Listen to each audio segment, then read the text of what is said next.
Hello everyone. अभी हम लोग हिस्ट्री पढ़ रहे हैं और हिस्ट्री में अभी हमने प्राचीन भारत शुरू किया है। तो प्राचीन भारत में अब तक हम लोगों ने पढ़ा हड़प्पा सभ्यता पढ़ा, वैदिक सभ्यता पढ़ा। अब वैदिक सभ्यता के बाद हम लोग महाजनपद पढ़ेंगे। तो वैदिक सभ्यता में जैसा कि हम जानते हैं लोहे की खोज हुई तो कृषि का विकास हुआ तो फिर सामाजिक आर्थिक प्रगति हुई और इस आर्थिक प्रगति एवं सामाजिक प्रगति ने राजनीतिक प्रगति को भी विस्तार दिया।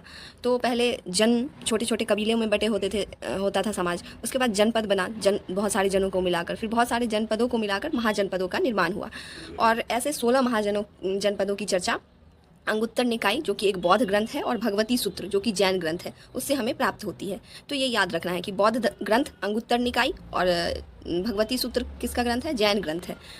तो इससे हमें महाजनपदों की जानकारी प्राप्त होती है। महाजनपद में ज़्यादा इंपॉर्टेंट बस ये है कि कौन से राज्य में कौन सा महाजनपद था, उसकी राजधानी क्या थी और वो किस आधुनिक स्थान पर है अभी। बस इतना ही पढ़ना है महाजनपद में।